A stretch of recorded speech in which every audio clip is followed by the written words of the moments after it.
Hello students, आज हम क्या पढ़ेंगे? मौर्योत्तर काल। ठीक है, मौर्योत्तर काल में हम 6 वंशों के बारे में देखेंगे। शुंग, कर्ण वंश, सातवाहन, इंडो-ग्रीक, शक और कुषाण। ये 6 वंश पढ़ेंगे हम, है ना। लिखो।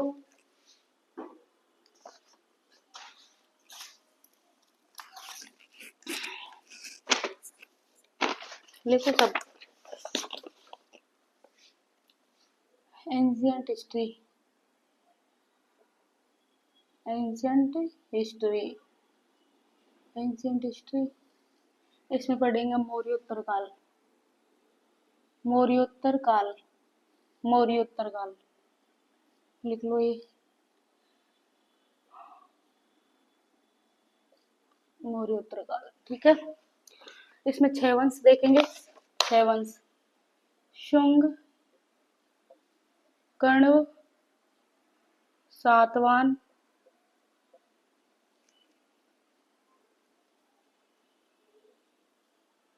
इंडो-ग्रीक,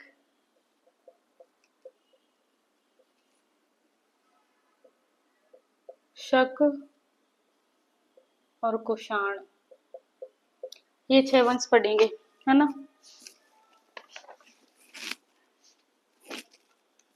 सबसे पहले लिखो शुंग वंश। शुंग वंश, शुंग वंश संस्थापक है, संस्थापक पुष्यमित्र शुंग। संस्थापक है पुष्यमित्र शुंग। इनको संस्थापक माना जाता है शुंग वंश का। इनकी जो राजधानी है, इनकी जो राजधानी है वो है विदिशा, विदिशा। ठीक है, पुष्यमित्र शुंग है, ये अंतिम मौर्य शासक थे। बृहदत्त इनके सेना नायक थे, ये सेना नायक थे। बौद्ध साहित्य बताता है कि बौद्ध साहित्य बताता है कि ये पुष्यमित्र शुंग है, ये बौद्ध धर्म के विपरीत विचारों वाले थे। एक तरीके से दुश्मन, जो भी विपरीत विचार थे इनके, है ना, बौद्ध धर्म से। ऐसा क्यों बोलते हैं? क्योंकि इन्होंने 84,000 स्तूप जो मौर्य काल में बनवाए गए थे उनको नष्ट करवा दिया था, नष्ट करवा दिया था। ठीक है, और इन्होंने 2 अश्वमेध यज्ञ किए, पुष्यमित्र शुंग ने 2 अश्वमेध यज्ञ किए। अश्वमेध यज्ञों का जो पुरोहित होता था वो पतंजलि थे। पतंजलि की बुक कौन कौन सी है ये पूछ लेते हैं कभी कभी। योग दर्शन,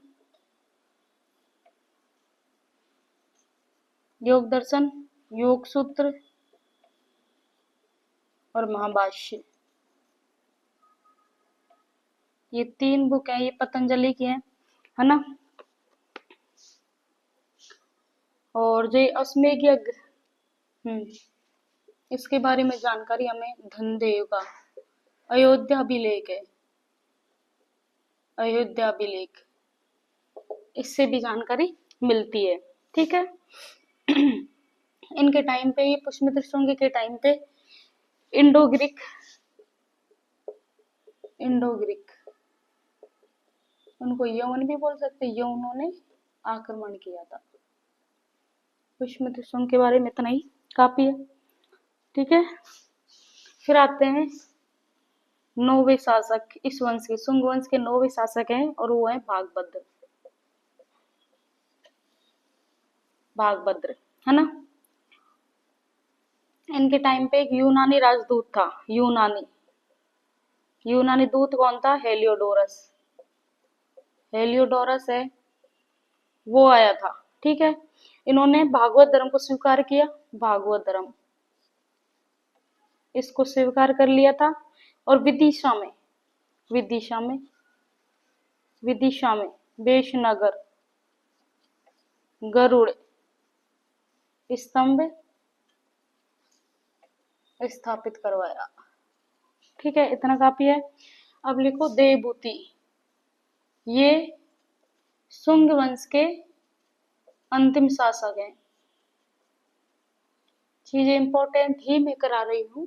ये जो एंशियंट हिस्ट्री की सारी क्लास कंप्लीट हो जाएंगी, उसके बाद मैं जो एंशियंट हिस्ट्री है उसकी एक अलग सीरीज लेके आऊंगी, पार्ट 1, पार्ट 2, पार्ट 3। उसमें और भी जो मोस्ट इम्पोर्टेंट पॉइंट रहेंगे वो पाषाण काल से लास्ट गुप्तोत्तर काल हर्षवर्धन तक जितने भी इम्पोर्टेंट पॉइंट है मैं वो कराऊंगी, है ना। तो एक बार तो ये आप कर ले, ये सीरीज एक बार कंप्लीट कर लें आप, उसके बाद दूसरी सीरीज आएगी एंशियंट हिस्ट्री की। तो ये हो गया, शुंग वंश हो गया, लिख लो एक बार इनको सबको। आगे पढ़ेंगे कर्ण वंश।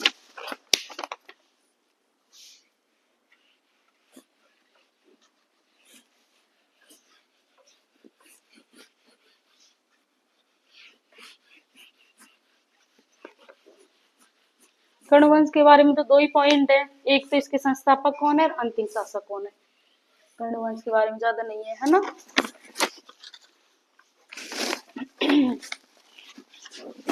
तो अभी तक हमने शुंग वंश कंप्लीट किया है, अब पढ़ रहे हैं हम कर्ण वंश। इनका टाइम पीरियड तो लिख लेना, 75 BC से 30 BC, ठीक है। इसके जो संस्थापक हैं वासुदेव है, वासुदेव कर्ण, ठीक है। और जो अंतिम शासक है, अंतिम शासक सुशर्मा। इसके बारे में यहीं से सिर्फ क्वेश्चन आता है और ये दोनों पॉइंटों से क्वेश्चन आता है, तो ये दोनों पॉइंट अच्छे से कर लेना। संस्थापक वासुदेव कर्ण है और अंतिम शासक सुशर्मा है। फिर देखेंगे हम सातवाहन वंश। सातवाहन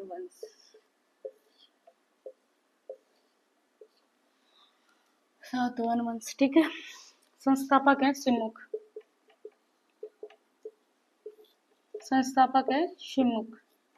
सिमुक इस वंश के संस्थापक हैं। ये पहले शासक भी हैं। दूसरा है सातकर्णी, ये इस वंश के पहले जो प्रसिद्ध शासक हैं, पहला प्रसिद्ध शासक है ये। नागनिका के नाना घाट अभिलेख से इनके बारे में जानकारी मिलती है। नागनिका का नाना घाट अभिलेख से इस वंश के बारे में जानकारी, ये सातकर्णी है, इनके बारे में जानकारी मिलती है। इन्होंने दो अश्वमेध यज्ञ और एक राजसूय यज्ञ ये भी करवाया था। इनके टाइम पे ही एल्डर साग्रोनुस ने पेरिप्लस ऑफ द इरिथियन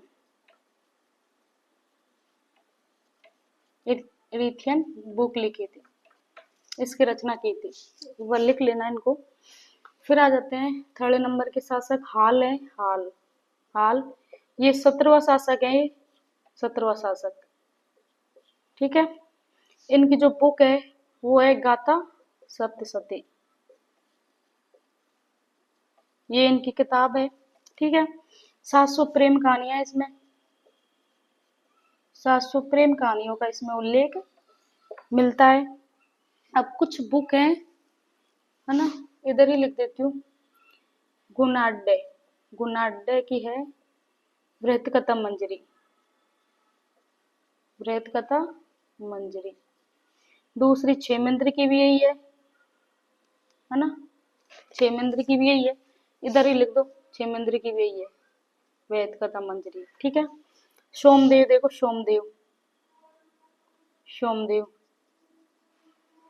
कथा सरित सागर होगी, कथा सरित सागर, ये सोमदेव की है। सर्वमन का तंत्र, ये सारी किताब हो गई है चौथे नंबर के अब जो शासक पढ़ेंगे हम गौतमीपुत्र सातकर्णी पढ़ेंगे, बहुत इंपॉर्टेंट है वो। ठीक है, कर दो साफ, स्क्रीनशॉट ले लेना।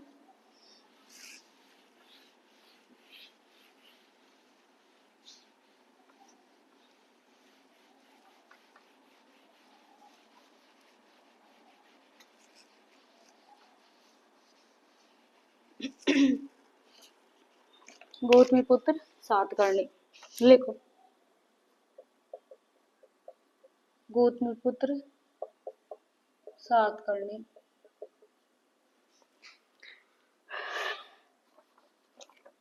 ये 23वां शासक थे, 23वां शासक है ये। इनकी कुछ उपाधियां हैं और यहीं से क्वेश्चन आता है, उपाधियां। आगमन निलय लिखो, आगमन निलय है ना। दूसरा लिखो वेणु कटक स्वामी, वेणु कटक स्वामी। तीसरी लिखो अद्वितीय ब्राह्मण, अद्वितीय ब्राह्मण, अद्वितीय ब्राह्मण। एक है त्रिसमुद्र, समुद्र तोय। ये मतलब इनके जो घोड़े थे 3 समुद्रों के पानी पीते, 3 समुद्रों के पानी पीते थे। ठीक है, तो ये हो गया। इन्होंने जो वर्ण व्यवस्था है, वर्ण व्यवस्था की पुनः स्थापना की थी, पुनः स्थापना की थी। वेणुकटक शहर बसाया, वेणुकटक शहर इसको बसाया था। ठीक है, इनके बारे में जानकारी मिलती है गौतमी बलश्री का, बलश्री की नासिक प्रशस्ति। इतना करो। ये एक धर्मनिरपेक्ष शासक थे, धर्मनिरपेक्ष शासक। इसके बारे में बहुत क्वेश्चन आता है, ये इंपॉर्टेंट है सातवाहन वंश में, गौतमीपुत्र सातकर्णी। ठीक है, इन्होंने नासिक, नासिक जो बौद्ध संघ है उसको अजकाल के गांव में वो भेंट किया था। जबकि जो कार्ले बौद्ध संघ है, कार्ले बौद्ध संघ है उनको करजा के गांव भेंट किया था। ये दोनों गांव क्वेश्चन आया हुआ है किसी एग्जाम में, पूछे हुए हैं ये दोनों, अजकाल के गांव और करजक गांव। बस इतना याद रख लेना, दोनों गांव के नाम है, ये याद रख लेना बस। ये क्वेश्चन पूछा हुआ है। वासिष्ठिपुत्र पुलुमावी, वासिष्ठिपुत्र पुलुमावी, इनके बारे में देखो। पुराणों में इनको पुलोमा कहा गया है, इनको दक्षिणापतेश्वर भी कहा गया है, पतेश्वर भी इनको कहा गया है। ठीक है, इन्होंने नवनगर शहर है वो बसाया था। ठीक है, इतना लिख लो। फिर लिखेंगे यज्ञश्री सातकर्णी, यज्ञश्री सातकर्णी। इसके सिक्कों पर जहाज का अंकन मिलता है। और दूसरा जो पॉइंट है इनके बारे में वो है कि ये सातवाहन वंश के अंतिम शासक हैं।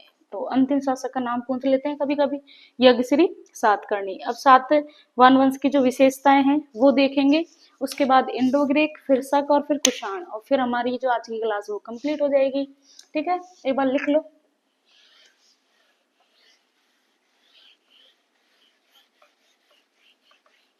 सातवाहन वंश की विशेषताएं। शीशे के सिक्के किसने चलाए थे? क्वेश्चन आया हुआ है, कितनी बार आया हुआ है, बहुत बार क्वेश्चन पूछा हुआ है ना। शीशे के सिक्के किसने चलाए थे?